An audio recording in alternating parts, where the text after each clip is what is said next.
What's up, Juventini? Welcome back to the AJC, your channel dedicated to Juventus. It is June 18th. It is the return to action for Juventus in the Club World Cup against Al Ain. We will look at that match. We'll look at everything in the news this past week. There's a ton to talk about with the strikers. We got sponsorship deals. We got a limit put on Chico. We got Tudor's Untouchable 6. We're going to tackle all of it, and I've got Mas and I've got Paolo. Fellas, how you doing? Paolo, how's it going today? Going good, man. Good to see you guys. Let's go. There you go. There you go. Ready to rock. Great to see you too. And Mas, how you doing, brother? Good, man. It's game day. It's always a good day when you can look forward to a little Juve play. So pumped That's up. right. Let's do it. That's right. I'm looking forward to this game. We'll talk Club World Cup in general too, and our thoughts so far, as the tournament has taken a lot of heat, but there's also some love being shown to it and whatnot. So we will talk about that. But today, obviously June 18th, does represent a day where we lost an absolute legend. That was Gianpiero Boniperti. Passed away on June 18th, 2021. His legacy, there's not really much you need to say about it, not just as a player, but even as he took over as president in what I believe it was 71, 72, somewhere in there. Led us to an incredible run. I think it was 16 to 18 trophies in there as well. He was our leading scorer until, of course, surpassed by Alessandro Del Piero. And, of course, the famous quote that became the motto that all of us kind of live and die by, and we want Juve to live and die by that again. But of course, vince non è importante, è l'unica cosa che conta. So Gianpiero Boniperti, we remember today. Now we will tribute this show to him, and we're going to kick things off with a little bit of nostalgia. You boys ready for some nostalgia?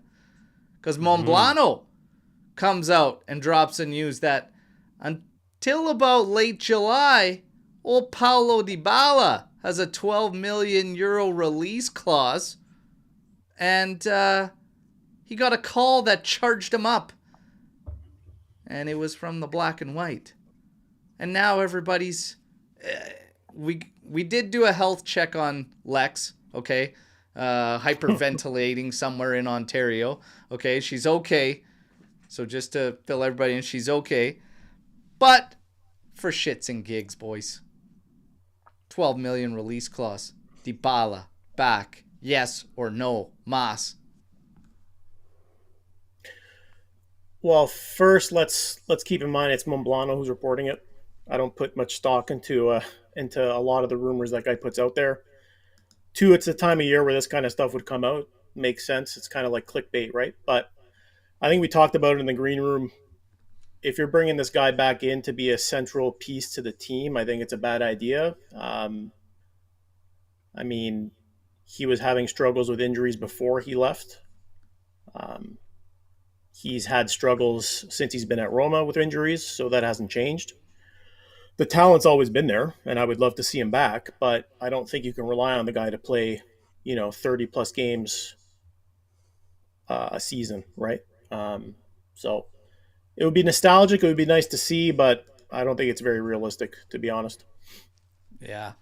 Paulo, what do you think? Would you? 12 million release clause? What does he want for a wage? I think the details would interest me. What did he give him a game? Because I'll be honest, for 12 million, right? Hear me out. 12 million, 70th minute, Dybala comes on. And he does that several times throughout the year. And fits in here and there. Starts a couple of games against some low-tier teams. If he can stay healthy, which he can't, and if he's cheap, which he probably won't be, for sure. I like the idea of a leader in there, a classic coming in. Yeah. And first off, my bad, everybody. My bad, everybody in the chat. Of course, welcome AJC Army, and ciao to all of you in here. Deschilio, Pasquarid, Alex Juve, Thomas Pecorelli, Forza Juve, Mitch. Great to see you all in here. For Dybala, it's simple for me. I think it's what level are we bringing him in at? Are we banking on this guy? It would be like a luxury signing for a team that needs like a depth piece that can do some damage. He's missed close to half the season in 2 consecutive seasons, even for Roma. It's kind of flown under the radar, but things are magnified when you're at Juve. But the reality is he's just as injury prone as he was when he was with us. That was leading a lot of the fans to want to say goodbye. The nostalgia wants you to say, yes, bring him back. Let's see him retire in the black and white. And I'm fine with that if that's what we choose, but he can't be looked at as a major piece. No. So if that 12 million, if his salary was going to be that would maybe take you away from another piece, etc., then you really got to probably say no. But as a depth piece that you can add into the fold, into the mix, yeah, why not? Now the thing with Monblano is this guy is like got such low hit rates, but all of a sudden out of nowhere he was spot on with Galvo, he was spot on with Giuntoli, so who knows? But yeah, I'm kind of at this thing where as long as he's not a main piece that we're looking at or banking on, and you just want to accept him as like a half season type pickup, okay, then we're okay. All right. 10.1%. The other 10.1%. The other thing is he's not going to want to come over here if he's a bit piece, right? If he's healthy, he's going to want to be starting. So if he wants to leave, he's going to want to go to a team where he's getting minutes. He's not going to be a bit player off the bench. Well, then he could stay there and get into arguments with Gasperini all season long and see how that goes. Now, Chico Conceição, the limit is set by Juventus is 20 million euros. Would you go any higher? Do you think it's silly? Should they just bite the bullet? Should they get it done? Is it silly on Porto's part to not just maybe meet in the middle and lower it to 25? Like, what are we doing here? Do we need to lock it up immediately? It's Club World Cup and after. Do you wait? What if he does really well at the Club World Cup? What do you guys think on this whole Chico Conceição thing? Wrap it up? Bite the bullet? Keep playing the game? Drag it out till after the Club World Cup? What do you think? Listen, I was good to bring him in at 30 million. 20 million. I don't know. I don't know why Juve would drop it down another 10 million. Like I said, I think he's a player that we need on the squad. He's a bit unique in terms of his skill set and what he can do for us. I don't know. It doesn't make any sense to me to drop it another 10 million. Yeah, like why are we willing to walk away? What are the other names we've been hearing? Like Dan and Doi? That doesn't really intrigue me, if I'm being quite honest. So, like, what's the alternative? Who are the other guys? I don't know. I'm okay with 30. But, Paolo, you okay with 30? Or should 20 be that limit? I don't know when suddenly we became a team that negotiates and brings prices down. So I don't think we're capable of negotiating from 30 to 20 with anybody. People don't listen to us if we ever say that kind of thing. I like him at 20, of course. I like him at 25. When you get to 30, 35, I don't know. And I do like him. I just don't want to be paying more than we should for him or anybody, if possible. He's got to keep his head up and he's got to pass more. He's stubborn as hell. So if he's gonna pick up his head, I would do 30. 25 is great. 20 is probably ridiculous. I don't think Portuguese teams like to bargain too much. So 25 would be fine. Sure. Yeah, I don't know. I was fine with 30 for Chico, to be honest. And Tudor. The interesting part about this is Tudor is the one that is pushing for this and saying to lock this guy up. And the reports continue to suggest he's just happy with the attitude and the drive that he shows and everything. And I mean, that's something that we've noticed has been lacking for quite some time with Juve. And there's a reason. Like this past season, I can remember talking about that quite a bit. And it's like, man, when you have to defend a player just because of effort and work rate, you know that there's a problem at Juve. You know what I mean? Like, that's a bare minimum, but now we're using it as a defense on why certain guys should play. That just tells you the level that it's reached at this club, because that's nothing I've ever spoken about for a long time at Juve. Since when I started following in the 90s, it's just like the guys killed themselves. It didn't matter who it was. It doesn't matter about your skill level or anything. That's just what every single guy brought, or they didn't show up on the pitch, period. And now all of a sudden it's gotten to this point where we are looking for guys that match that type of identity. So it's just, it just goes to show you. But for Chico Conceição, pushing for 20, who are you walking away for? So that's my whole thing is, what's the next name? Because we're not hearing anything. So let's see. People still believe that Comolli's not going to do anything, and he's going to wait and hang on until a sporting director comes in.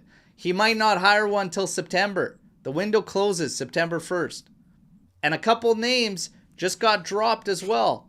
Masara's gone. He's going to Roma. Bezzani was always led to be coming in for the scouting side. He's staying put. He's going to become sporting director at Toulouse. Now all of a sudden we're looking at this Gisolfi guy who does not have a good review around him. So, and hey, so far, Comolli hasn't landed a damn thing, okay? Or anybody since he's come on, and everybody's just kind of waiting. It's like all we hear about are these rejections. So let's see. Maybe the data just doesn't line up here. But the data doesn't line up on a guy that you had employed at Toulouse. Something's up. I don't like it. We'll see what happens. We'll see Maybe what happens. Comolli, Now, Bert, maybe Comolli, I have this theory and I haven't shared it, but I think Comolli's in no rush.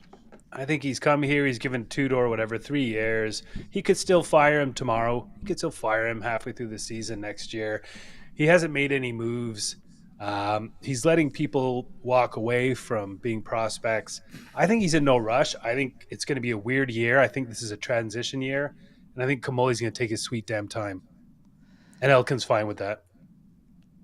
yeah, That's what I think. well, And I'm not happy about it, Elkin's- but I think it's going to be a rebuilding, or it's just going to yeah, be Elkin interim- thinks a interim tie is going to, lead the charge. Yeah. So nice tie. But we got I'm we not got to get surprised. shit.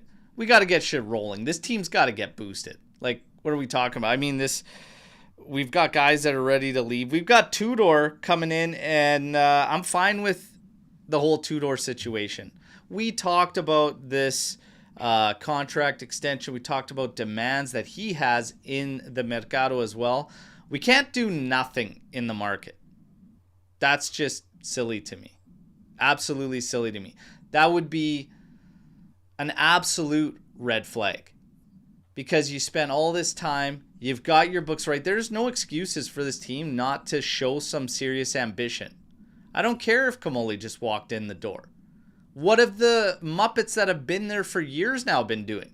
You're telling me that this guy walks in and now all of a sudden we got to shut the door on, and now again you want to tell fans year zero? It ain't fucking happening. Show some damn ambition.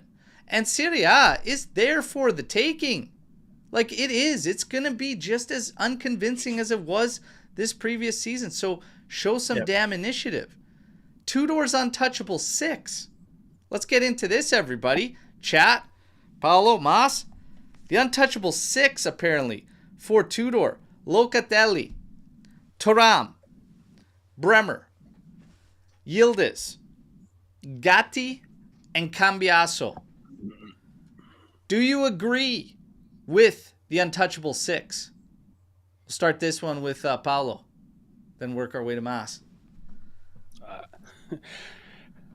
I'm surprised Tudor to try and put himself on that list. Yeah, it's fine. I mean, a couple of those guys you could, like Cambiaso, I want him to stay. I want him to do well. I want to see him the way he has been. But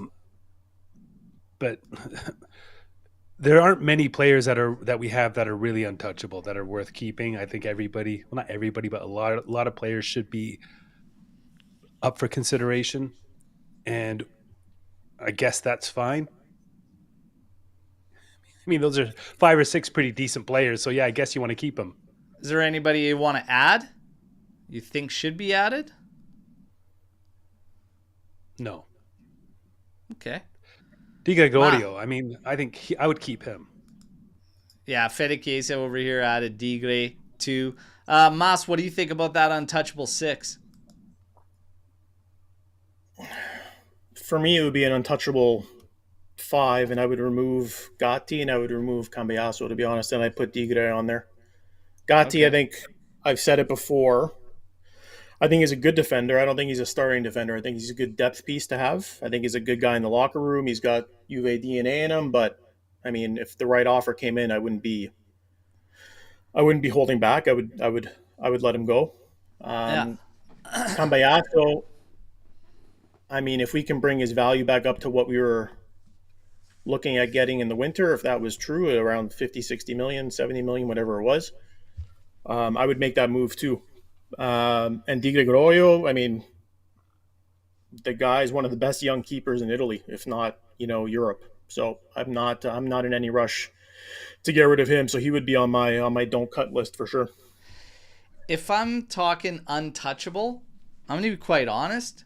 I don't think we have any other than one, and that's Bremer. If I'm going to say truly untouchable, because untouchable to me is a guy that makes such a massive impact that you absolutely cannot lose the guy. And I think that was proof last season. He's truly untouchable for me. The rest kind of depends what we're talking about money-wise. And I think that Juve's roster has a lot of guys that are on that list that if a strong enough offer comes in, you'd probably consider. I don't think there's really a lot of untouchables outside of Bremer. That said, obviously, you have a core group of players that you'd like to continue with. But I still think that, like, holy crap, if somebody turns up tomorrow, and even though I believe we should keep Cambiasso, if somebody walked in tomorrow and was like, I got 70 million for you right here. Okay, I know I want to keep him, but we got to think about this. And I think that's kind of where you're at with Juve, to be quite honest. If you're also talking about maybe being at a standstill in pulling in other players because of certain situations, obviously the Vlahovic situation, and you're wanting to change your attack, that's kind of the difference. Especially if you're talking about huge capital on a sale of Cambiasso. So the thing is that I think that's kind of where we're at. We've got a group of players that I would agree are probably the pillars, the building blocks, but it's circumstantial. Depends. Yeah, it's such a silly conversation in a way because we have such a light bench. We got a couple of guys who are starters who are still on loan. We've got all these zombies coming back like Milik and Kosic and other players. So our roster is so ridiculous that to think that there's 6 untouchables is kind of stupid because we have so little depth in so many places that it's almost like we can't afford to lose any of these half-decent players anyway because we've got such weakness and lack of depth everywhere. It's really just kind of silly. Giuntoli left our bench so light that it's just annoying. We need a lot of players. We need Chico, we need Ndoye, we need a bunch of guys. Like we need strong depth guys fighting at each position, and we have nothing close to that. Yeah, I don't know. The depth has been an issue for quite some time. I mean, that's natural when you're using next gen to fill it because you don't want to spend money because you're trying to chew out 300 million in debt or whatever. So it was like another just fucking product of the circumstances that you were just working yourself out. But yeah, this is where we stand. That's why a big deal like that makes a big swing. 70 mil with practically all of it being capital is like 3 serious signings. Like, Yeah. you have to consider. I don't care if he's on an untouchable list. I still say there's one untouchable player at Juve if we're talking seriously untouchable.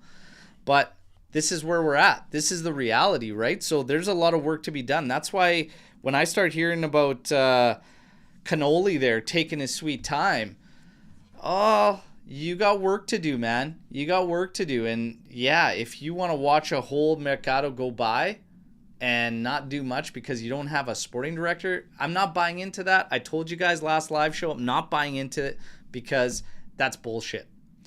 This guy worked in all the roles. All the roles, from scouting to sporting director to president to general manager. He's done all the roles. If you think he's not acting on anything, that's just nonsensical to me. Yeah, absolutely. he can pull the trigger on his own anytime. Exactly. If there's moves to be made, he will be making them. For Gatti and Cambiaso, two of those guys on the list. Gatti, still some distance in the agreement with Juventus, but it's still, the reports are steady that they will find terms on the contract extension. When you're looking at Cambiaso, his focus is staying, and they're working on the renewal. You guys know where I stand on the renewals and looking at these guys that are already 2028 for Gatti, 2029 already for Cambiaso. I'm thinking boost the team. You talk about a lack of depth. You talk about some starting spots that are still up for grabs. Boost the team. Are we stuck? The Vlahovic situation. Fans are starting to get behind, getting ready to see him again with Juve. He's apparently given his okay, according to Nico Schira, to join Milan, but the problem is the same problem that's going to show up for every damn club that is interested, and that's his salary. His salary. Do you believe that he drops his wage in order to even help Juve or facilitate a move? Mas, do you think Vlahovic is going to do that?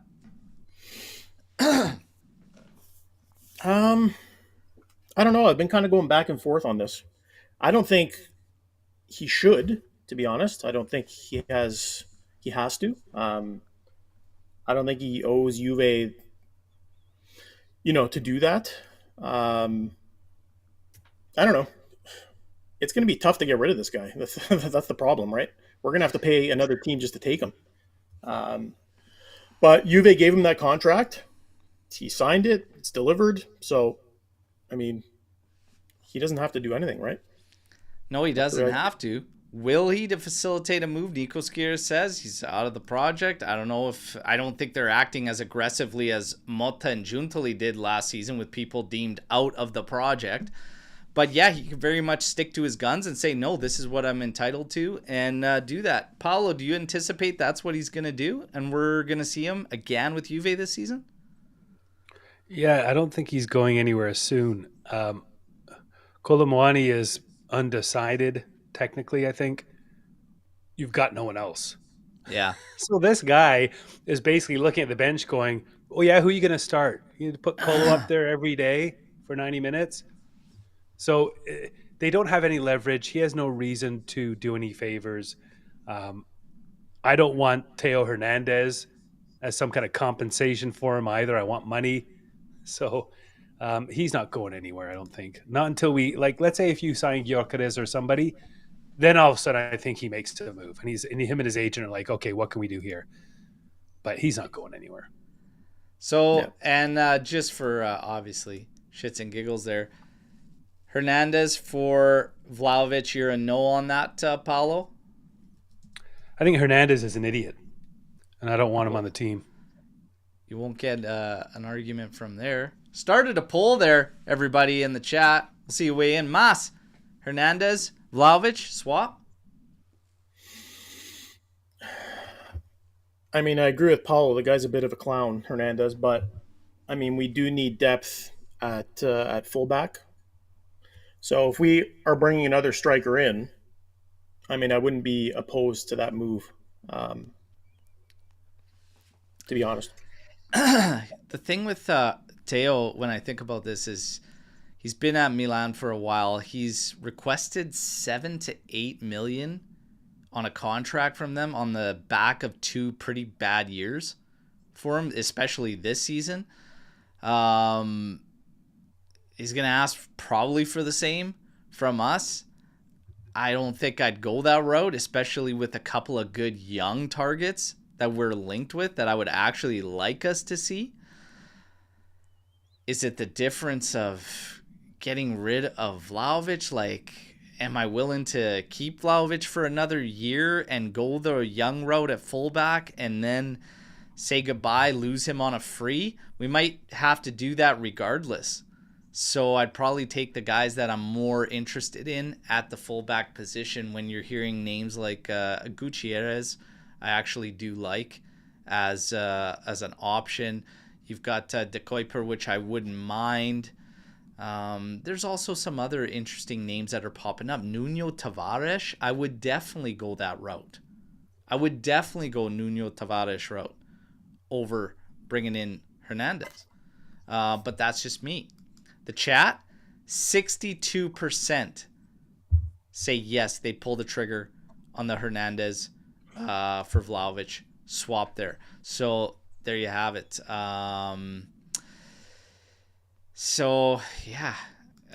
Here we go. And then Rodrigo comes in here saying, I'm sorry, but Teo at one point was the best in the world at his position. So how changing an average striker for a 26, 27-year-old great player a problem? Hawk DV9, get him out of Juve. Well, at one point is key.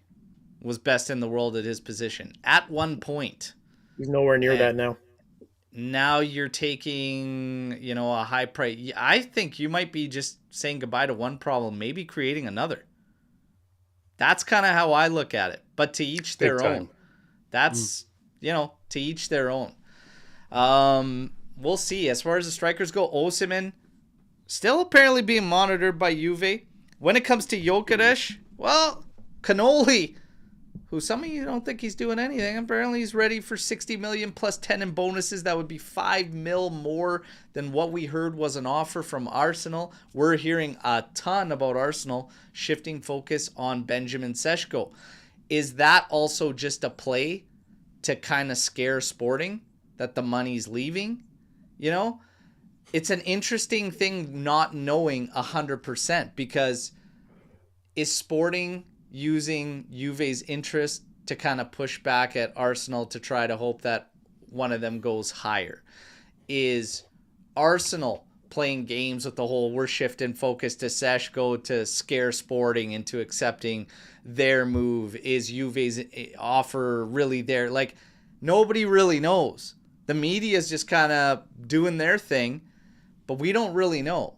In the end, the one thing that the strongest out there claim is that Gyökeres does want Arsenal and Arsenal wants Gyökeres. So I'm thinking there's a lot of games going on, which is normal for the mercato. And I'm still feeling like it's low probability on the whole Gyökeres thing. As far as making a statement, this is something that's been brought in a ton with the Gyökeres rumors and everything that's been going around, is Juve needs this. Juve needs to make a statement signing. Gyökeres is exactly that.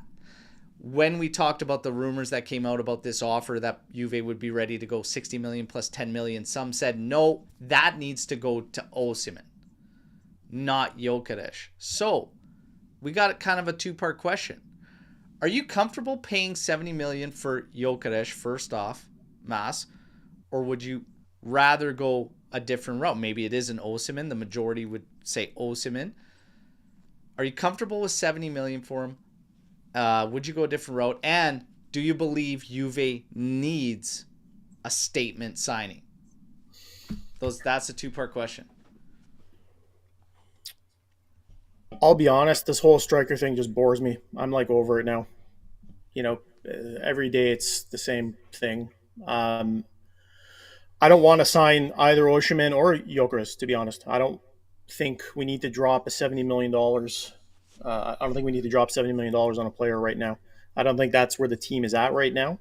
The big splash signing we need to make, I don't think the team is that's the kind of signing you make when you're pretty close to winning a title in the league, and you want to compete pretty seriously in Champions League. So, um, yeah, I mean, the second part of that question, I've always said it. I don't think the team is very far off the way it's built now. I don't think you need a splash signing. I think you need to fill some of the holes that we have with some quality players. And like Paulo said, we need depth, right? You look at all the best teams in the world, they're starting they have a starting 11 and they have a bench that could probably, be another starting 11, right? You need to build up that bench again, get some depth in there. And like you said, Berto, like the league is not going to be, I don't want to say it's not going to be a difficult one, but it's wide open, right? Other than Napoli, there's no clear cut favorite for the title. Napoli, and that's just because they're going to be going in with some continuity, right? And Inter will be going in with some continuity, but it's on the eve of kind of looking like they're falling apart. It's starting to crumble. So, yeah, I get that from you for sure. And, Paulo, your thoughts on this whole, do we need a statement signing? And do you splash the 70 on one of these guys? Do we have to? Regarding the Arsenal thing, I think they're lining up a few people, and I think they're going to have their little folders on each one, and they're going to see what kind of a deal they can make.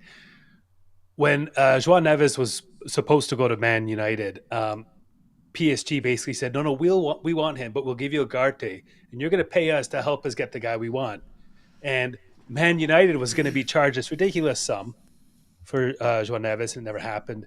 Instead, he went for the price he should have gone for to PSG. Back here in Juve world, I think Arsenal's lining up the books. I think they're going to make the call that best suits the kind of player they want, being that powerhouse in the middle. And it may not be Gyökeres because of some of his work on the ground versus work in the air, and et cetera, et cetera. So I have a perspective on that. It's not my money. I think Juve's balanced the books. I think Juve has a lot of money. I think the Champions League, the Adidas deal, this Cup, World Cup, whatever, I think we got tons of money. I want 70 million on this guy now, and I want it done. I want a champion. I want a danger man up top who's going to crush people. I want to go at Napoli, Inter, all these other shit teams this year, Roma and Gasperini, with a monster up front.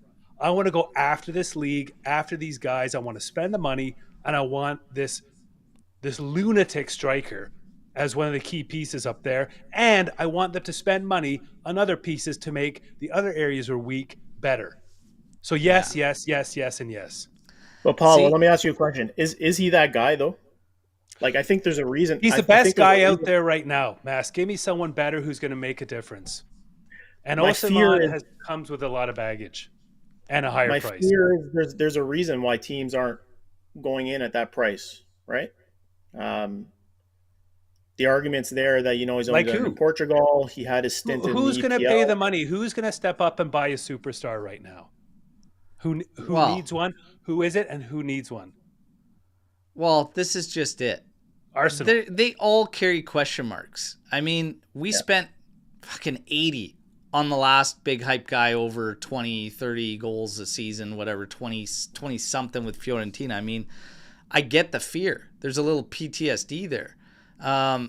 Mas's point, I kind of agree with both of you to a certain degree. Like, I don't think the team's at a place to just make a splash and then what are we doing, patchwork the rest of the way?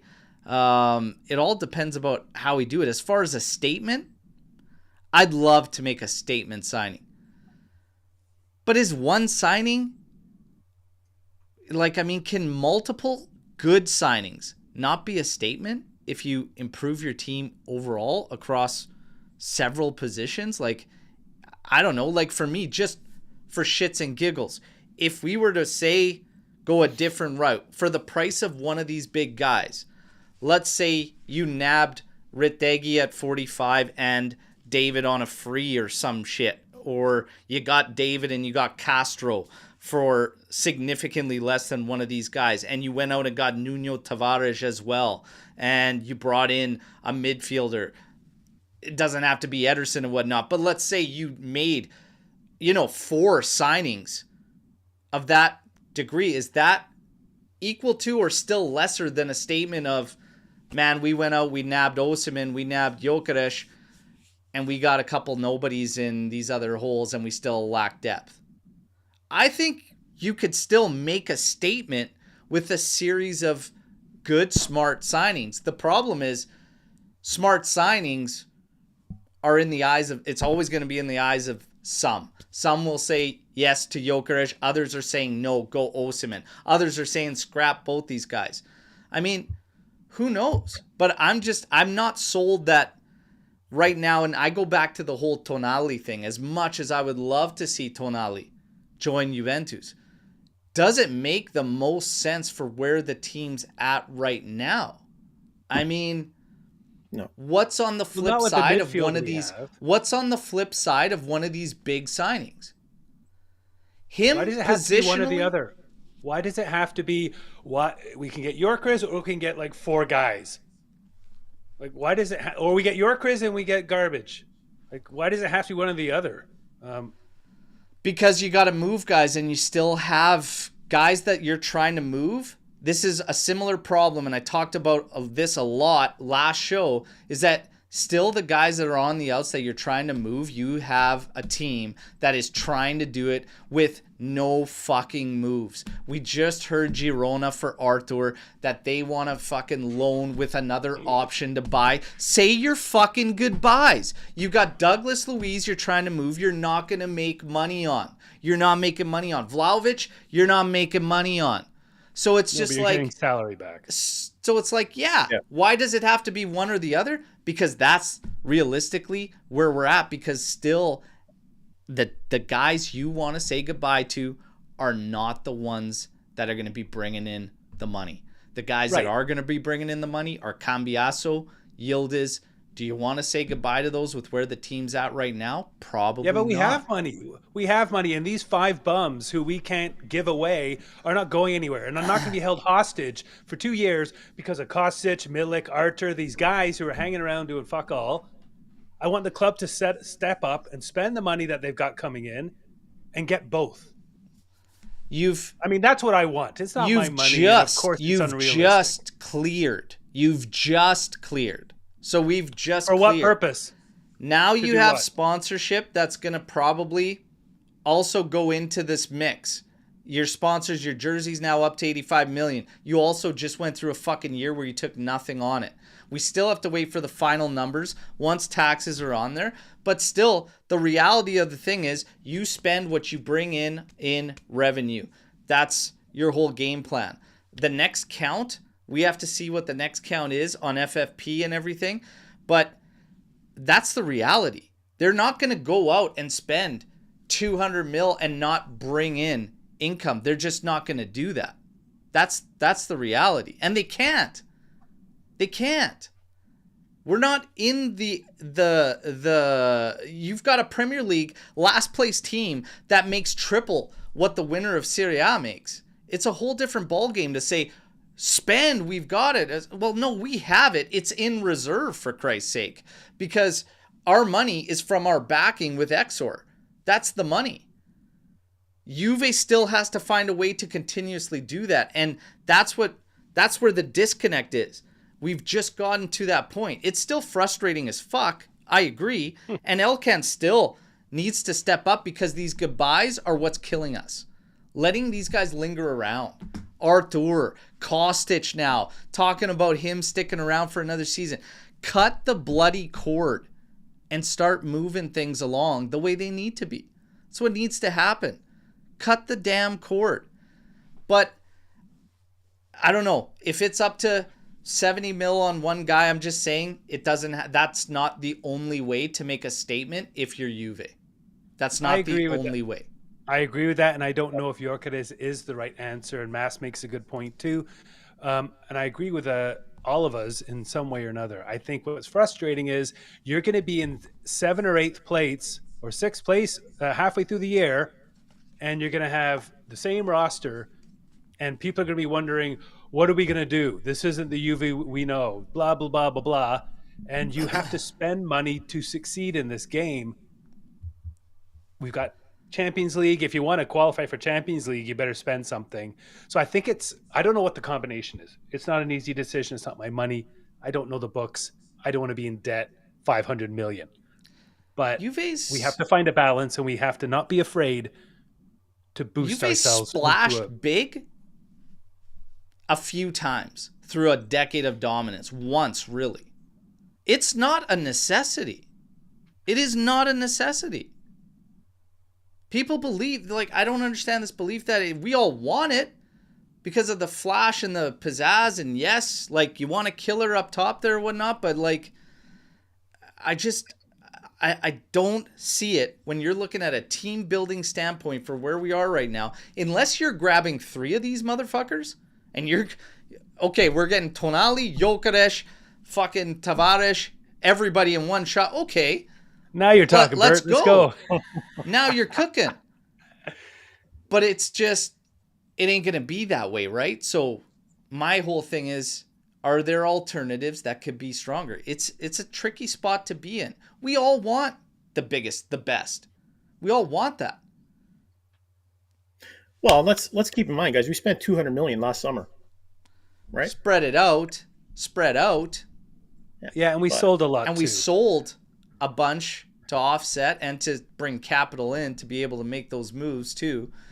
And all these guys are saying the same thing. It's like they're still in this mode. And my major concern with Kamoli is that we're maybe never leaving that point of Moneyball.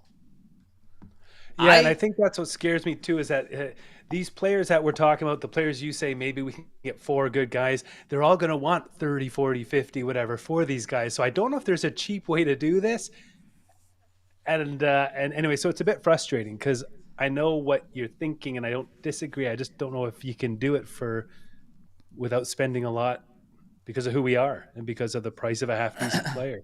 Well, Nuno Tavares is like 30 million. That's a no-brainer to me. That's a no fucking brainer.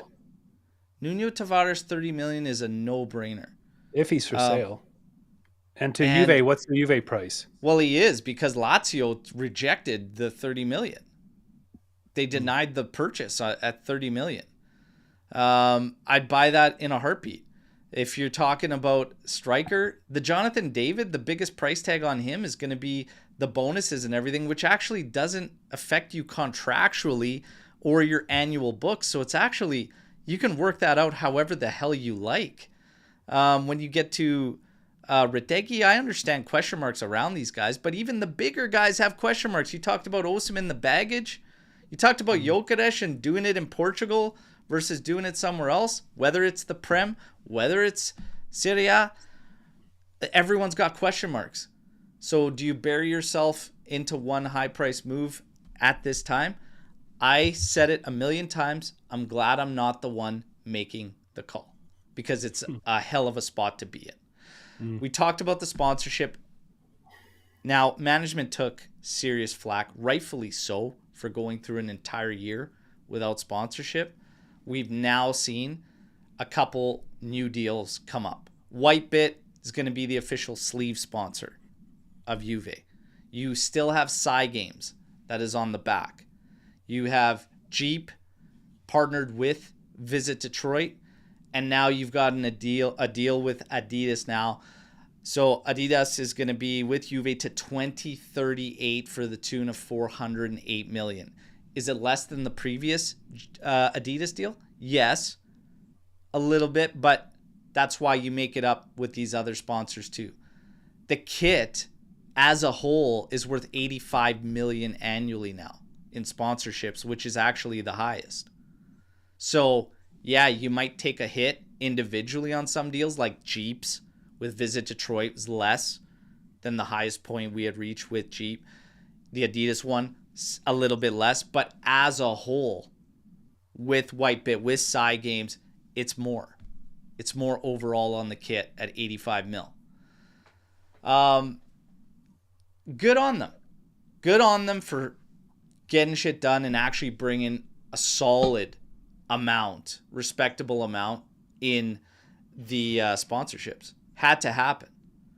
The other thing too is that there is the availability for Juventus to have increases given performances in there, and nobody's really talking about that. but there is structure in there with certain achievements, certain things happening where it actually does climb. So good on them. Had to be done. Shame that we wasted a year to get there, but solid deal overall. We can't complain, can we? And the kit looks okay. God, it's just a sleeve sponsor, everybody. It's going to be fine. It's going to be fine. We're okay. White bit, whatever. Are they going to be around? Who cares? We take their money while they are around, okay? I don't care about the cryptocurrency crap. Now, let's get to today's game. And we're going to talk about Club World Cup, okay? Club World Cup as a whole has been taking a shit kicking for the crowds, for a lot of things. I actually, myself, have been enjoying it, but what do you guys think about the Club World Cup so far? Paulo, give me your thoughts on the Club World Cup so far. I love it. I watch all the games. Yeah. I really enjoy it. I think it's fun, exciting, different, interesting. Venues are a bit too big. So there's some issues to iron out. It's an inaugural year, so I get it. I'd like to see Liverpool and Arsenal creeping around the groups. But I'm excited. I love it. It's enjoyable. And I hope we do well. And I hope we're back again in 4 years. Yeah. And Mas, what do you think about the Club World Cup so far? I haven't watched a lot, I'll be honest. Yeah, like you said, it has taken a bit of a beating in the media in terms of the attendance and whatnot. But yeah, anytime there's a summer tournament, I'm all for it. More football than less is obviously great. I don't know. I don't know how much appeal there is out there with some of these teams that are playing. I can't remember the teams that were in the game yesterday, but I think the attendance, it looked like there was like 300 people in the stadium. So in terms of planning, I don't think FIFA kind of did it the right way. At the end of the day, this isn't a Euro and this isn't a World Cup. So I don't know what they were expecting in terms of midday games and attendance. But like Paulo said too, the attendance is always going to look worse when you have 20,000 tickets sold in a 90,000 seat venue. Yeah. But I mean, look, overall, once we get to the later stages and we start seeing some bigger games with bigger teams, I think everybody will kind of get bought in, and overall it'll be a success. But right, early days, it's a bit hit and miss for me. I like this from Fede. Silly tournament if we do horrible. Prestigious if we win it. I actually like the Club World Cup when it comes to watching the South American teams. That's proper footy.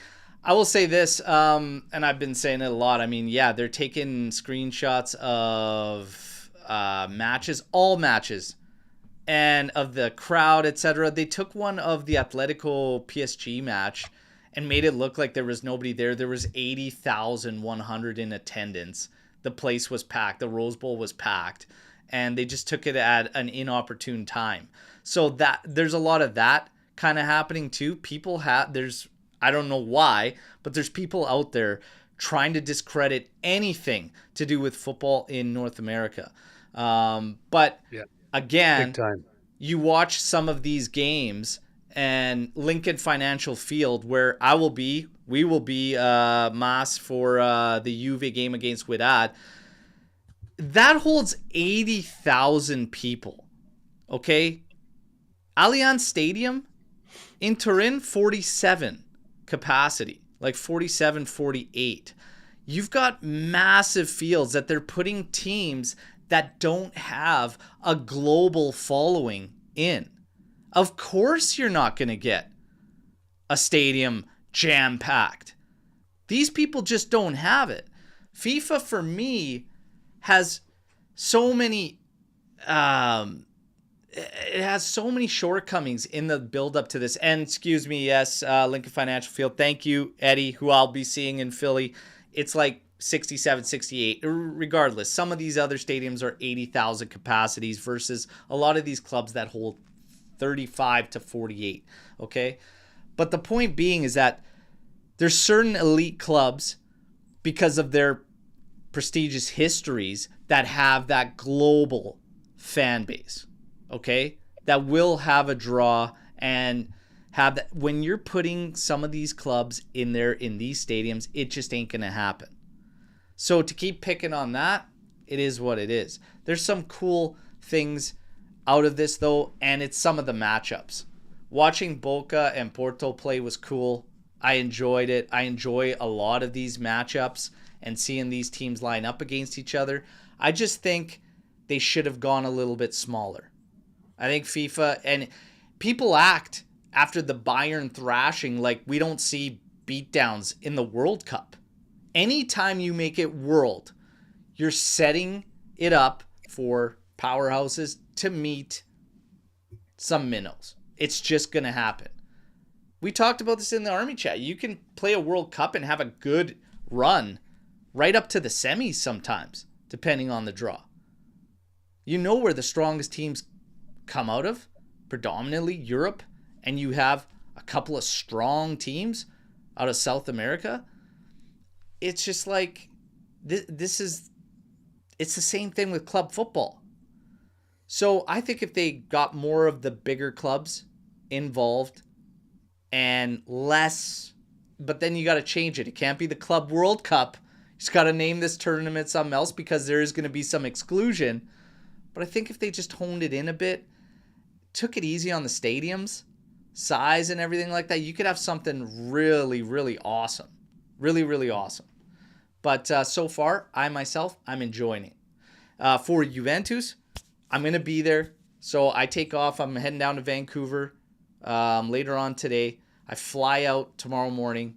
I'll be reaching Philly pretty late because I lose 3 hours. So it'll be around 9 p.m. And then the fun starts on Friday.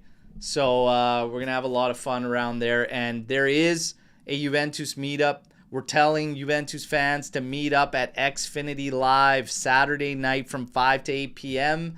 the night before match day. All right. And then, of course, Juventus Village is set up in Philly at the same place, Xfinity Live, which is in the Stadium District there. And that kicks off, I believe, around 9:30 a.m. on the Sunday. So I look forward to seeing all you out there that have been reaching out, and I'll put up a post and a video just relaying the details. As far as this game goes, Al Ain. Well, they picked up Rui Patricio. They have Sanabria. There's a couple names we know about. All right. They're expected to go out today in a 4-3-3 setup. Okay. And this line, I've been hearing that Rui Patricio is going to be starting. This one, of course, shows Issa there. Laba's their big man up top that likes to bag for them. They like to be very aggressive in the middle of the park. But let's be honest here. Juve needs to win this game. So no disrespect to them. I'm not going to tell you a whole bunch about these players because I'm going to be quite honest with you. I really can't. I really, really can't. They like to be very aggressive in the middle of the pitch. They like to play a counter-attacking game. But as far as they go, they did win the AFC Champions League. They were champions in the 24 season, and they followed it up with the absolute worst reigning champions run, managing only 2 points in their group. Okay, after that, in the follow-up.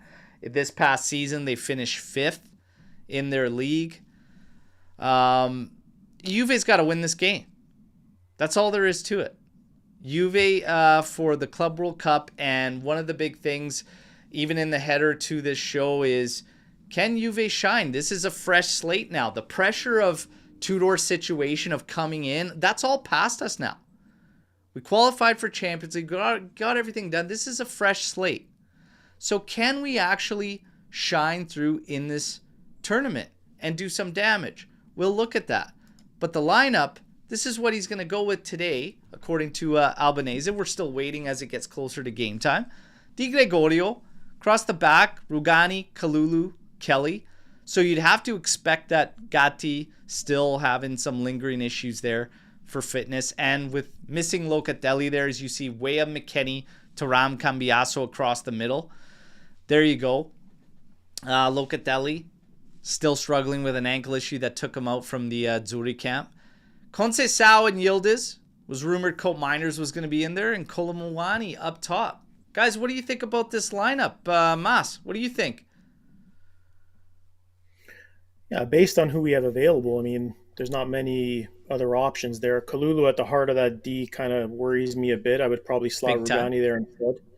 Yeah. Um, Anytime I see Kelly's name, it concerns me a bit just overall. But, it is what it is there. Yeah, I mean, Locatelli, like you said, is hurt. Colt Miners is coming back from an injury, so I think we're playing it a bit safe, which is to be expected versus a team like we're facing. So, I mean, overall, not many issues aside from the Kalulu. Yeah. I'm kind of the same at the back. I would not have Kalulu in the heart. But Paolo, what do you think about this lineup? I'm thinking what you guys are thinking. I don't know how fast Rugani is at 39 and 6'3" height. Maybe that Kalulu's in the middle just for his speed and his ability to get around the back there and support. Maybe they're going to stay fairly compact back there. So I'm surprised to see him in the center, which is weird. Weah and McKennie. McKennie's a Texas boy, hook 'em horns. So it's nice to see the American contingent starting at home. It is what it is. I mean, yeah. The back is worrisome, but the back's worrisome, and I'm going to worry all year about the back. I'm just really worried about the back. Yeah, I mean, I was really hoping Gatti could go because I probably would just... And Laba's going to be probably a difficult customer for Kalulu to contend with based on how he plays. So Rugani... But, you make a good point about Rugani and how Tudor likes to play. Very direct, likes the line high to win that ball back quickly and everything. Could be putting him in some compromising situations, but... Yeah, that's going to be sketchy at the back there. The thing is, we should be dominating on the ball, so hopefully it's just literally transitions that they're going to have to deal with, and hopefully they can do it. Kalulu just sketches me out positionally all the time in a center back role if it's not the outside. McKennie and Weah, no issues there. Conceição Yildiz, that would be my go-to behind the striker, and Kolomwani would be the guy that I start up top. So ultimately, I don't really have too many issues at all with this lineup. Just would have liked... and I went to the wrong screen here, lads. I would have liked Locatelli to be starting in this game, for sure. And then the question arose with McKennie. Do you sit this guy? He's been important to every coach that's come in there, but... Yeah, it doesn't look like he's going to have to make that call. As far as some other players, I just want to talk about Adzic because I'd like to see this guy get some minutes in this tournament. So let's take care of business. Let's get this game into some type of position where we can see him actually come off before some of these other names that you're expecting to see, like Nico, Colt Miners, etc. Like, I want to see Adzic. And I think this is a good tournament to kind of see what we can do going into the season and maybe help you make some decisions up top as well with what he can do. Nico Gonzalez as being an option up at the top, I think for me, it ain't going to be one of those roles. I did like his work as an outside. I thought he did the job well. I think I liked him best as one of those players just behind the forward. Probably seems the most natural to him, in my personal opinion. But Adzic, we got to see this guy. We got to see this guy in this tournament and make a decision. He's too good for next gen. So it's either you stick around with him this season or you send him on a loan somewhere to get minutes. Because having this guy rot on the bench for a year, it ain't going to be it. So let's see. Hopefully we can see him. Prediction time. You guys know the drill. Final score, 2 tiebreakers. Paolo, do the honors. Kick us off. Gosh, I'm not worried, but I'm concerned because I keep thinking about Man City 2 games from now, and that won't mean anything if we don't get the 3 points in the next 2 games. So I'm a little anxious because we've seen the unpredictable so far in this tournament to an extent in that the reffing is a bit different. Um, it's only 90 minutes. There's no extra time. So if you don't get something early or sooner than later, it can easily turn into a 1-1 or a 0-0 or whatever. I think we'll get some subs in. So I think the boys will all get their legs run. I'm gonna go. I don't think we're gonna concede, in spite of my extreme apprehension with our defense in general. I'm gonna say 2-0. I think Yildiz is gonna turn somebody inside out for 1 goal. All right. Lloyd Kelly on a corner, a header from Oh. Lloyd Kelly on a corner. We got a Kelly I'm giving goal. this. Yeah, I got a Kelly goal, a Yildiz Holy. goal, and 2-0. All right. All right. Mas, you're up, brother.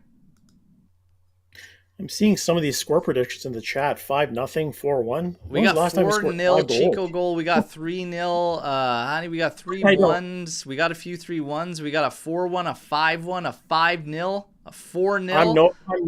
I'm nowhere near that.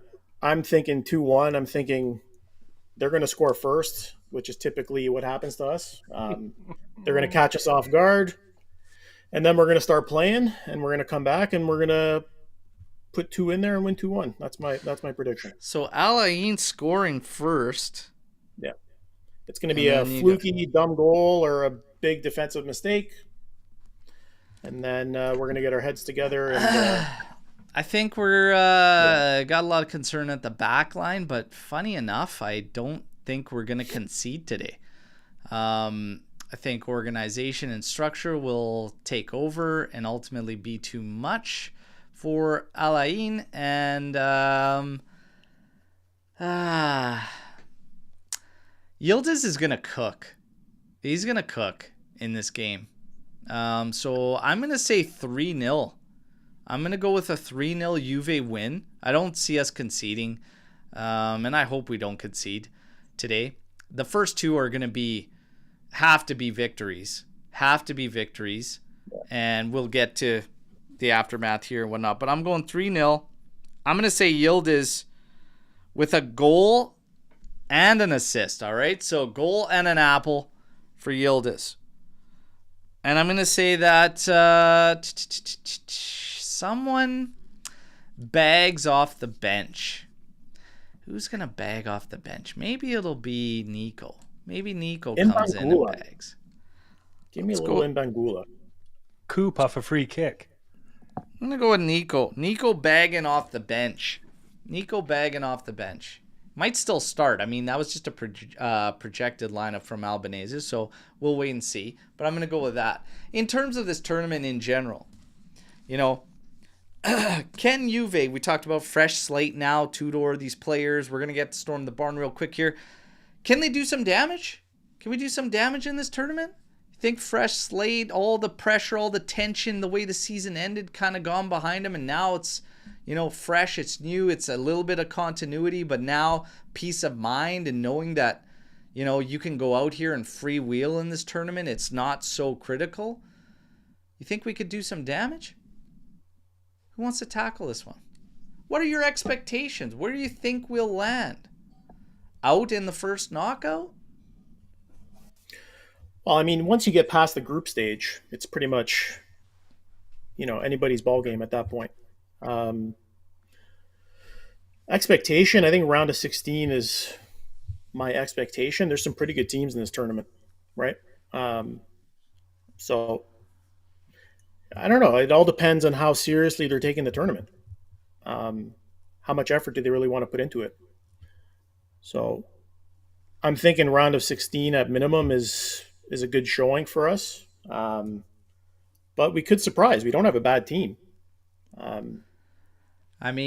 There's a ton of different variables. I would have felt better with even just bringing Vega at the back. I mean, the back's worrisome when you start playing these good teams. You had to bring him up, huh? That worries me. Yeah. Paulo, what do you think? Do you think Juve can do some damage? I don't know. I feel like we're not far off from what we were last year, which was really hit and miss. I have lots of worries about this team, and I'm going to be an old lady and just worry. Uh, if we if we win the first two, if we give Man City a good run and somehow beat them, which we've done before, but Man City is better than they were, we won't play, according to what I've heard, we won't play Real Madrid first. So if we beat Man City and the other two, we won't play Real Madrid first, which means anything can happen. Yeah. We could win our next game. Uh, Anything can happen. If we do not beat Man City or our goal differential doesn't favor us and we finish second, we play Real Madrid, in which case it'll be a fun watch.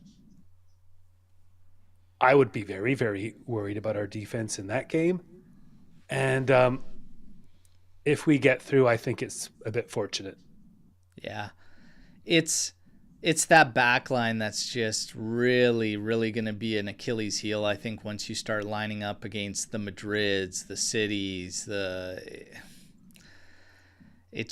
big time. You can say whatever you want. You can put on whatever tie you want, Elkin, and go to Continasa and see the boys off and tell them they got to put their best foot forward. But this is still the group of guys that said no to Vega for a Club World Cup tournament, and without him, it's skinny. It was skinny with him.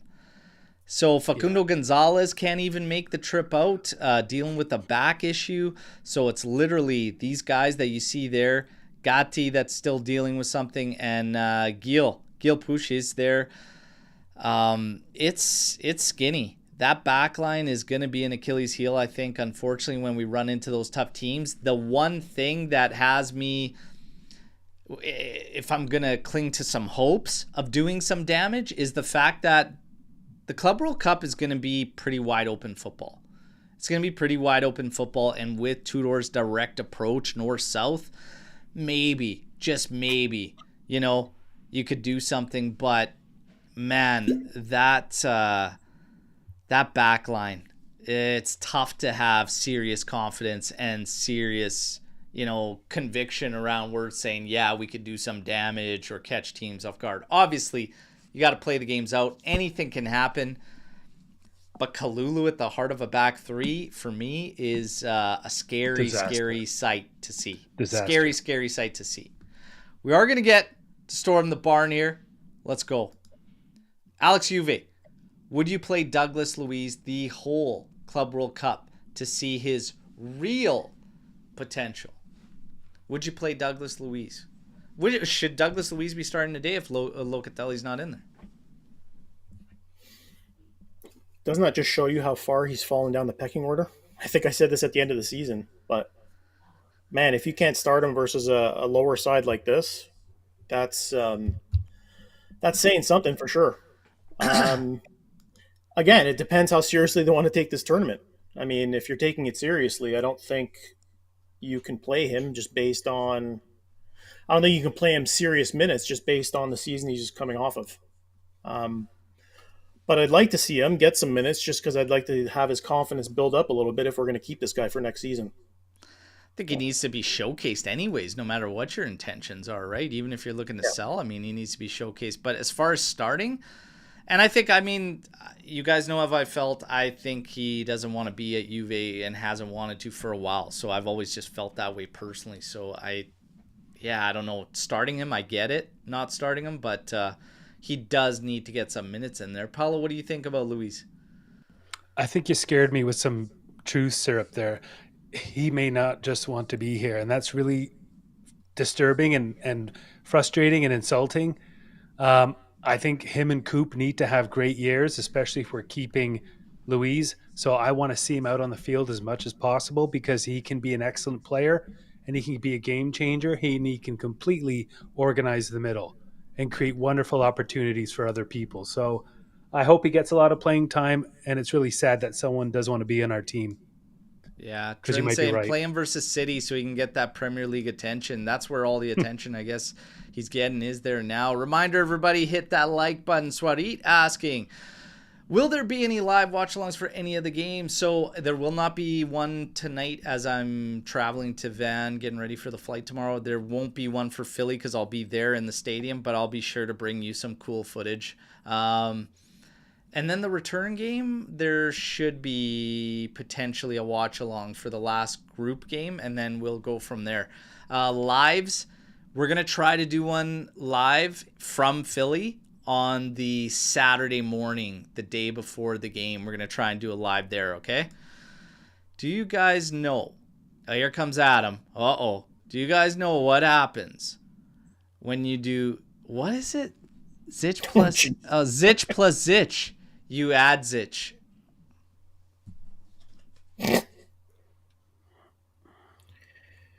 Whew, it's a rough one. Paolo's just leaving. That's it. I'm out. There's no words for that one, Adam. That is straight red. Straight red. Straight Listen, red. That's actually being reviewed on like a 4 live suspension. 4 lives suspension worth. Holy. Not your best work, but we appreciate it nonetheless, Adam. All right. What's the one player you always wanted to play for Juve but never did?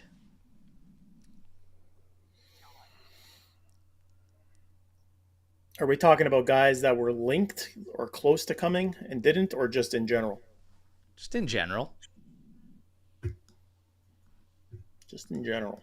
Pino just threw Adam a 2-match ban, by the way. Straight red, 2-match ban. 4 live suspensions. 4 lives from Sweaty. Holy. Maldini. Yeah, that's going to hit a lot That's of what people. I was going to say. My dad's from Trieste, and I think Maldini's are from Trieste, and I always thought it'd be neat to have Maldini back there. I would love to have Saliba back there right now. So there's my modern pick is Saliba. Messi. Yes, Verratti. Alaba. Always wanted him at Juve. Totti.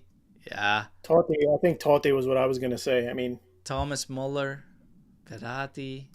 I had one always was Badigol. Batistuta. I always wanted him at Juve. Always loved him. Loved him. One of my favorite strikers to watch. Thought he would obviously be there. If I had to go with a modern one, oh man. Well, I mean, come on, Yamal. I would love Yamal at you. Kid's a freak, absolute freak show. Honestly, I've been watching a lot of Vitinha. I love Vitinha. The way he plays in the middle of the park. He would probably be like a modern one. I'd love to see Hakimi for Juve, but Batikol for the old school. Love the question I've wanted too. Kimmich. I've wanted Kimmich on our team for ages now. Kimmich from Bayern. Yeah, love that guy. I could see that. Versatility, just class all across the board. Chris saying Juve should buy Retegui and Ricci for 70 mil rather than pay 140 for Jokeres and Ederson. Okay, first off, the Ederson price tag, 60 to 65 million euros. Can we give Atalanta one of these and just stop looking there? Like, it's wild. Retegui at 45 is actually like reasonable, I think. I think 45 is reasonable. I'd like to see it, 35 to 40, but he is Capocannoniere season. 45 is reasonable. 60 for Ederson is actually laughable. Crazy. We got to stop talking to that team. But that's a good point, and it goes to what you said, Bert, and I think what you might be thinking too, Mass, is if you were to get like 3 interesting prospects, players for the price of maybe Jokeres or a small add-on. Yeah. I think there's a conversation to be had there. I'm not Jokeres or nothing, but that's a good point. We have to hopefully look places outside of Italy as well, because I think Retegui's not going to be the price they say he will be. Yeah, we just got to wait and see. I mean, it's going to be interesting once they dive in and actually dive in. Like, I feel like it's going to be names we're not hearing at all that Juve signs. Because the same thing happened with Giuntoli. Giuntoli came in And I know that certain guys lost their sources. And sources were kind of cut. And it was skinny. And they were kind of trying to figure things out. And now, like, they're all the same players. They're all the same, exact same targets that they were a month ago, like with Juntali, etc. It's like, I don't know how much of that I'm actually buying. I think there's names aren't even in the media's radar right now that Juve's probably pondering over with Comoli and whatnot. He probably has some guys that he was working on with the guys at Toulouse that he might be like, hey, fit the mold in the data sheet, and I just have a feeling we'll be caught off guard, just following so in tune with the media in Italy. I think so. And you know who's at the top of his spreadsheet, right? Who's got the numbers that look really good right now on paper? That's Gyökeres. If you look at his numbers, it's silly. Like, it's absolutely ridiculous. So who knows? Maybe we get Gyökeres and we get like 5 guys we've never heard of. Yeah, we just wait and see. I mean, it'll be interesting to see how he weighs. Like, I would love to have a true breakdown. I've only seen very vague and generalized breakdowns, but I would love to see like 70 million on. How old's Gyökeres? Turning 28 this year? He will be. Yeah, he's 27. Yeah, so I'd love to hear like the breakdown on like how he breaks it down. It's like 70 mil on a 28 player versus whatever. Jonathan David, who I know is going to be high on his list too from the French league, etc. Versus younger, free, given the bonus. I'd love to see an actual break. I would love to be a fly on the wall while they do that. Who will be the biggest surprise team of the Club World Cup? I'm saying River Plate. Juve. We're going to be the biggest damn surprise because nobody's going to expect us to beat Man City and then give the big day to all these other teams. I don't actually know. I was watching some of these other games. You'd want to say like one of the South American teams might cause a little chaos, like always like Boca or something like that. But they didn't look that hot. So I don't really know. Paulo, you got a pick? I don't know either. I think like Boca Juniors are exciting. But I think Bayern's going to do some damage. And it's not because 10-0 against Auckland, God bless them, but I just think Bayern's a great team. And PSG's a great team. So I don't know. I think at the end you'll see really good to watch. Atletico held their own pretty good. They did already. Second half was better for them. The first half was pretty bad from Atletico. They had no shot in the first half. It could have been uglier. But with the way it played out in the second half, Atletico was better. But PSG it's almost like they're toying with teams sometimes. They're not messing around. They're so fun to watch. I'm so happy for fans who are PSG fans because they're such a wonderful team to watch and a bunch of players who play for each other. I love it. I just like Luis Enrique. I really do. I'm a big fan of his personally. Masu, you going to pick a dark horse? I'm not going to sit here and pretend I know a lot about these South American teams. So, us. That's my pick. There you go. Forza Juve. I've never been more proud about being a Juve fan than when Bonucci did the beauty of a slide tackle. Okay. We got, I love Bonucci. I fucking love the guy. I don't care what anybody says. I love the guy. But, it reminds me of playing in the backyard with my daughter sometimes, and you just can't turn that switch off. If you gotta lay out to make the stop, you lay out to make the stop. And you know what? I'll hug you, I'll kiss you, I'll make it better. But sometimes you just can't switch that off. It was pretty funny. But lesson learned in playing football. She laid off, and the second you lay off, you're dead to rights. You go through stronger, and you're in a better position, a better outcome. She made a mess of it by backing off for a split second, then walking into it. But it was pretty funny. I will say this.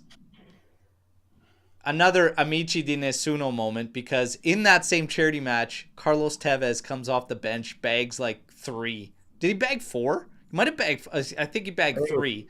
Saw them win it.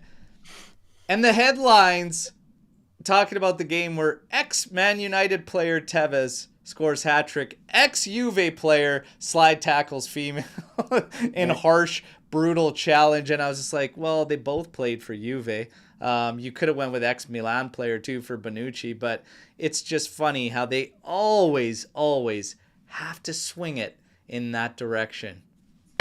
Day to them. But guys, that slide tackle is very clean. Very clean. I liked it. There was a call for who gets the Tay. I think was it Sweaty asking about the Tay? Right here. Who gets the pre-match Tay? Can I go? Yeah. And I was born in England, right? My mom's British, my dad's Italian. But the Tay goes to the island who is trashing this tournament because it's not the Premier League. And that's just rotten. It's arrogant and it's spoiled. So my Tay goes to the English journalists who are just trashing this tournament because they feel like it. How snobby. Yeah. They still wish it was coming home. They can sing the song a million times over. It just ain't coming home. Ain't coming home. Okay, we got to talk about this. Gattuso, the new head coach of the Azzurri. Well, Paolo, what do you think? Maybe he'll slide tackle someone. Maybe he'll slide tackle the guys until they play better. I don't know. He's a beast. Like I remember watching him and what a work rate he had. What a big heart he had. I don't know if he's a good coach. I'm still trying to figure out Tudor's level of coaching acumen right now. Never mind Gattuso. I don't know, man. Come on. Mas. We could do a whole show just on the state of the national team. We don't have enough time, but this move screams of desperation. I mean, it's basically, this is who we have left. Sure, let's give him a chance. Me personally, if you were going to go the Gattuso route, I would have probably went with De Rossi instead. I think he has similar traits to Gattuso, but I think he gives you a little bit more tactically and offensively. I don't know. We've fallen so far. I don't know. It's a joke. Those of you that follow me on Twitter know what I think because you would have saw me quote tweet the breaking news. It said breaking. The Azzurri have hired Gattuso as new manager. And I put breaking in my reply. The Azzurri don't want to qualify for the World Cup again. Yeah. It's very underwhelming. He's a passionate coach. He's grinta overcharge, but he's tactically inept. And I don't think that's going to do it with the group of players that we have now. I just think when you're a grinta guy, it's a different ball game from club to national side when you're only dealing with guys periodically. I think it's way different. It's a way different ball game. If you're there day in, day out, a Grinta guy can get you going, can do that. Obviously, Conte was a bit of an exception to this rule because he did very well with a weak Azzurri squad in the Euros where he ran them. And that's a Grinta guy that was able to do very well with them. He also had a spine still that persisted of Barzagli, Bonucci, Chiellini with Buffon in goal. We don't have that luxury now. So a Grinta guy, for me, ain't the answer. I think it's a very underwhelming signing. I wish Gattuso and the Azzurri nothing but the best, but I would have zero surprises if we don't qualify for the World Cup in an expanded World Cup. The issue will not go down on Gattuso. He will receive no blame from me because it still lies with Gravina and the FIGC, who are an absolute fuck show that should have fired Spalletti at the right time and not get screwed into making a decision like this. Yeah. So all the power to you, Gattuso. I hope that you could prove me wrong in my concerns, but this falls on the FIGC 1000%. And this guy got reelected. Think about that. Missing 2 straight World Cups. This guy got reelected. What in the fuck are we doing? The league's in shambles. You haven't qualified for 2 straight World Cups, and Gravina gets re-elected in. What a scandal. You want to talk about no fucking ambition. Jesus That's Christ. a scandal. Gentlemen, I have to apologize, but I'm looking at the clock and I've got to run. Ciao, ciao, Um, Paulo. Thanks, See you, Bert. mate. Thanks, Mass. Great to see you both. Um, all you watchers out there, enjoy the game tonight if you're able to watch it. Forza Juve. Thanks for tuning in. Love you all. Absolutely. Ciao, ciao. Ciao, Paulo. Always a pleasure. See you, bud. And now we will continue on. Then there was 2, Mas. And then there was 2. All right. Let's keep it rolling here. Who would you give the number 21 for the upcoming season? I'd give it to Kalulu, actually. I don't think I'd give it to anybody. I'd leave it vacant still. I don't think there's anybody that needs a number change to go to 21. I was just gonna say, is somebody wearing a weird number that would merit a change? I don't know. Yeah. Oh, some say bring back Dybala. Give it to Dybala. 21. Number where it all started. Yeah, I don't know. I'd probably just leave it. By the way, apologies to Swarid. I never actually answered who gets the te. It's Rui Patricio, 1000%. Here's to some howlers today. Yeah, come on. Let's go. Giddy up. Yeah, I don't think we need to make any changes on numbers. Let's keep it clean. Who are your realistic signings to bring in the summer? Okay.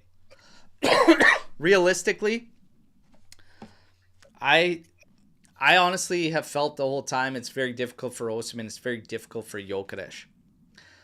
We're waiting on an answer, apparently, according to a lot of outlets with Jonathan David. I think it's a very realistic signing. And I think Komoli, coming from the French league, from Toulouse, this is going to be a signing that's probably in the wheelhouse. I do think that one's probably realistic. I think Castro is a realistic signing. I think Kristovic is a realistic signing. And these are signings that can be made no matter what happens to Vlahovic. And I actually think that Kolo Muani, despite all the rumors that we're hearing about us working with PSG, etc. and whatnot, I think if Vlahovic stays, it kills Kolo Muani's move and Juve shuts it down after the Club World Cup. And I think that they go the route of 2 strikers, like bringing in guys that probably have long-term circumstance, because you're going to be stuck in a situation where you're not doing anything with Vlahovic. If David agrees to the wages we've given him, I think that something's going to have to give. Is Juve going to be willing to sacrifice something that still hangs in the balance for PSG and turn up some of these other moves? I'm not so sure. So some realistic ones, I think Kristovic, Castro, I think David is more realistic. I do believe that Kuiper, Gutierrez, and Tavares, all 3 of those are realistic signings for Juve. At center back is where it gets, I'm not hearing enough. I don't like the fact that it's gone quiet around Leone. Coppola obviously went to Brighton.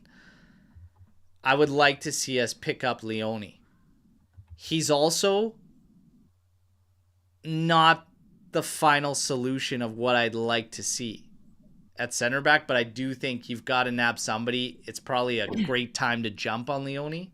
So I think these are some of the more realistic signings for Juve. Is there anybody I missed, Mas, that you think we should throw in there as a potential realistic one out of all the names we've heard, which are a ton?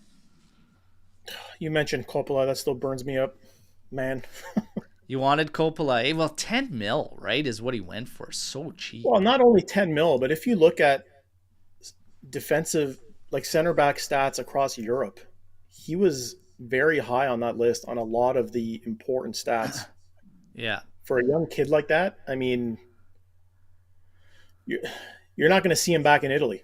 That's it. Yeah. The kid's going to grow into a player, and he's going to go to a bigger team for big money, right? So that's The Coppola one doesn't burn me up as much as Leone. I've got him higher up, but you're right. It's still frustrating. You're still missing out on cheap deals like back home. Lorenzo Luca is also like close to Napoli. Leone's close to Inter. Like we're asleep at the wheel here, and I'm not hearing names at center back, which is concerning. So Balerdi, we keep hearing Balerdi over and over and over. Marseille has come out on numerous occasions claiming he's not on the market. So give it up, right? But those are the realistic ones that I would look at. I would agree. All the names you mentioned that have been out there seem pretty realistic. I mean, in terms of the striker, David would be the ideal situation right now just because you're not paying a transfer fee for him, right? My fear is that if we're going to splash at striker, it's going to come at the expense of where I think we need help with your center back, like you mentioned. Yeah. And that's it, Gio. We're hearing a lot around Leone to Merda, and Kivu might, their new coach obviously might be the ticket there for them to land them. So we'll see. Did Savona go through with that groin surgery he needed? Doesn't seem so. If he's playing, no, he did not. And they were always saying like he kind of might, he might not. It's the groin's fucking weird, especially with like our sports hernias and stuff. Sometimes they need surgery, sometimes they don't. I've got one, no surgery. It's wild when it kicks in, I'll tell you that. But hey, can you judge anyone's real potential against some of these lower sides? I mean, I think when a player's got talent, like whatever, you can always see it come through, but you obviously always have big game measuring sticks. You know, you call those ones the measuring sticks. Like, what can they do against the tough opponents and everything like that? And that's ultimately the game breaker. When you remember Miretti, and we were like, man, kid, he was so good, way too good for next gen. With the first team, you could see everything that's there, no matter who he was playing with. But it just wasn't, it's not at the effectiveness that we need, right? Not at the effective rate that we need. Need to be way higher. End product needed to be polished up big time. With Yildiz, way too good for next gen, and was making impact even with the first team. Like, you could see his game coming through, and man, he's had it in some big games for us too. So yeah, I mean, you could still see potential against lower sides. I think you see more of the ceiling against the bigger teams. Does that make sense, Mas? Yeah, I mean, at the end of the day, this is still a knockout tournament. I mean, every team you're playing has the same goal, right? And they're going to put their best out there, and it's going to be maximum effort. So it's not going to be a cakewalk. We can't just think these next two games are going to be, easy wins. Yeah. The effort's going to have to be there. So, yeah. If you could take one player from the 15-16 team and put them in this team, who would you take? 15-16.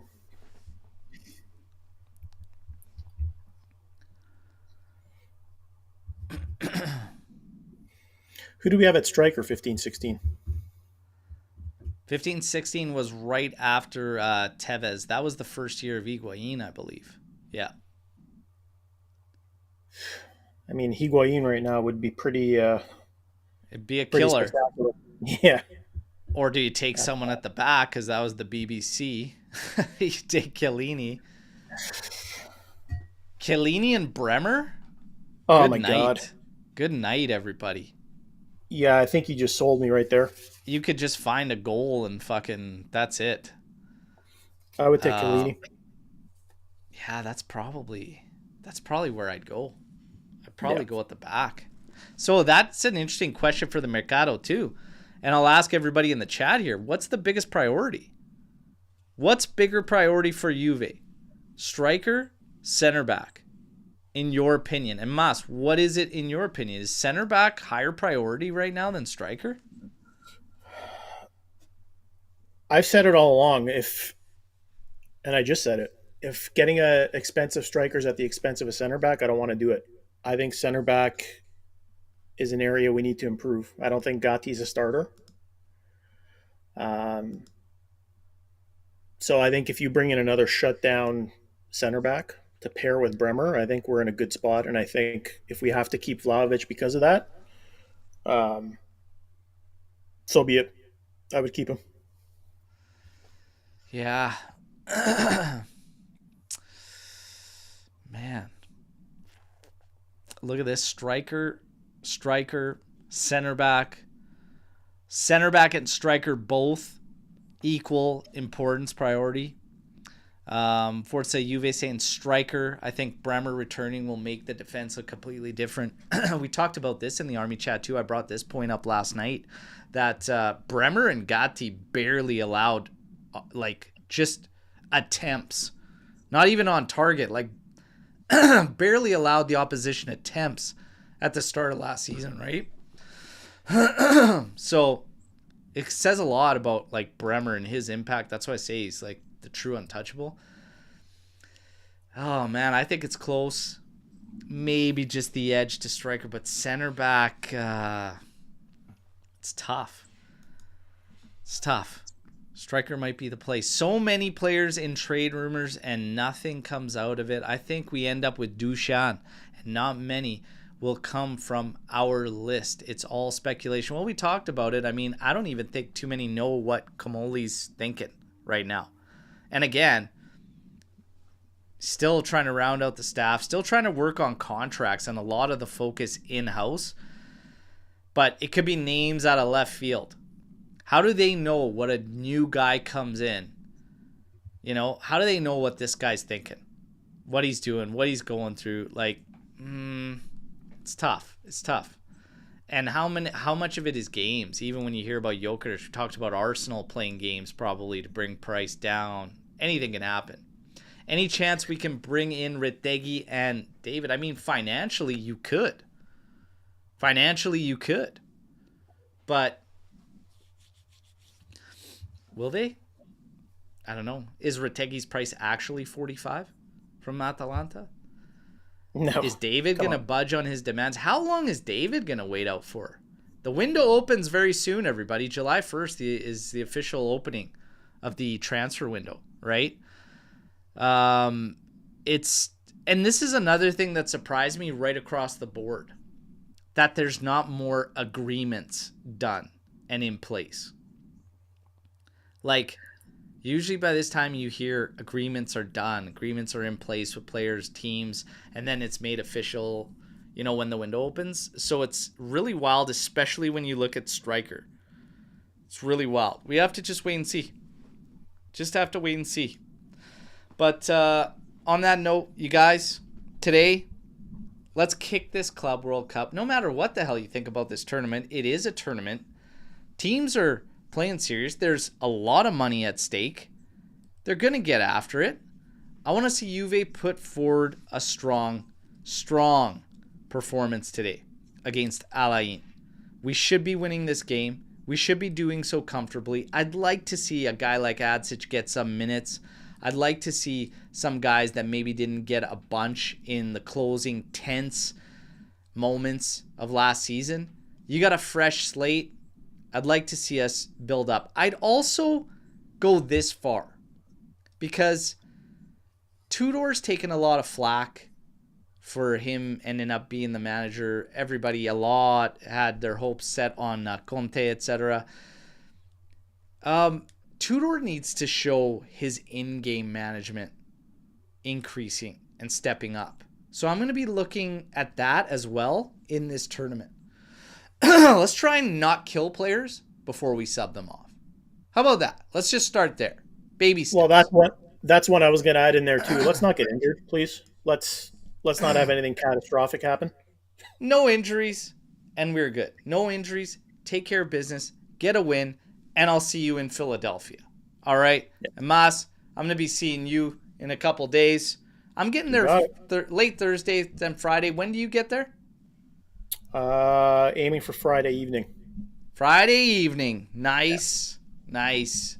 There you go. There you go. Again, reminder everybody, if you're going to be in Philadelphia, reach out. We want to see you, especially at Xfinity Live on the Saturday night, 5 to 8 p.m. All right? We're going to have a lot of fun around seeing Juve in North America. Club World Cup.